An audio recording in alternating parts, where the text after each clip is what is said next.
मेरी कमी रही थी। जो ओबीसी वर्ग है, दलितों के सामने कठिनाइयां थी, वो मुझे अच्छी तरह समझ आ गई। उसका जिस प्रकार से मुझे प्रोटेक्शन करना था, मैंने नहीं किया।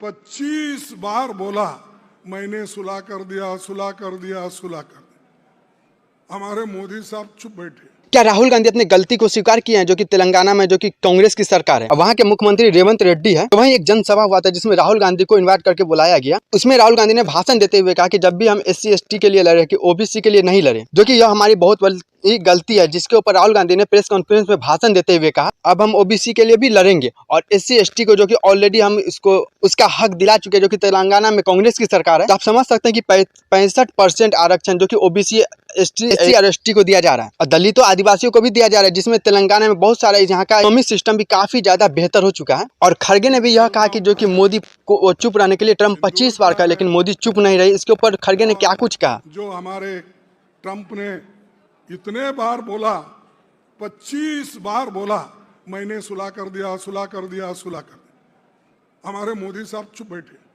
मुंह से बात ही नहीं निकल रही। अब मैं 2004 से राजनीति कर रहा हूं, 21 साल हो गए। और जब मैं पीछे देखता हूं और एक प्रकार से अपनी सेल्फ एनालिसिस करता हूं, मैंने कहां कहां सही काम किया और कहां कमी रही, तो 2-3 बड़ी इश्यूज दिखती हैं मुझे। जमीन अधिग्रहण बिल किया, मनरेगा किया, भोजन का अधिकार किया, ट्राइबल बिल, न्यामगिरी की लड़ाई लड़ी। अगर मैं अपने आप को आपके बारे में सोचूं तो मैं कहता हूं ये काम मैंने सही किया।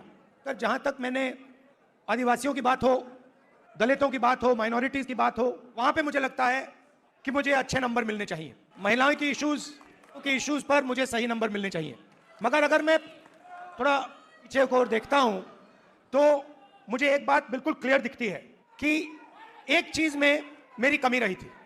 भैया बोलने दो ब्रदर। तो एक चीज में कांग्रेस पार्टी में और मेरे अंदर भी एक चीज मैंने मिस कर दी, एक गलती मैंने की। क्या थी? जो ओबीसी वर्ग है उसका जिस प्रकार से मुझे प्रोटेक्शन करना था, मैंने नहीं किया। क्योंकि अगर, और इसका कारण था आपकी जो इश्यूज थी उस समय मुझे गहराई से नहीं समझ आई।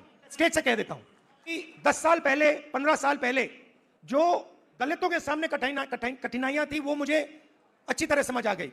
वो शायद वो ज्यादा आसान है समझना, वो क्लियर है। अनटचेबिलिटी, उनकी हिस्ट्री है तो एकदम पता लग जाता है। आदिवासियों की भी इश्यूज आसानी से समझ आ जाती हैं।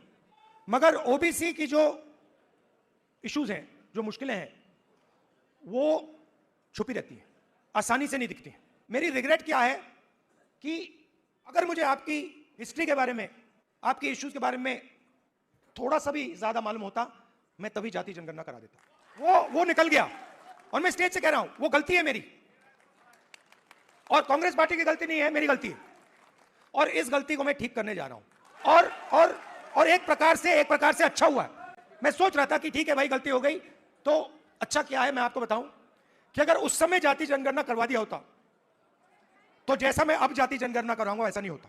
जो हमने तेलंगाना में किया है, आपको वो पॉलिटिकल अर्थक्वेक है,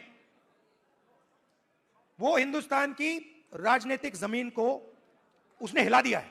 अभी आपको उसका जो आफ्टर शॉक है वो अभी आपको लगा नहीं है, मगर वो काम हो गया है।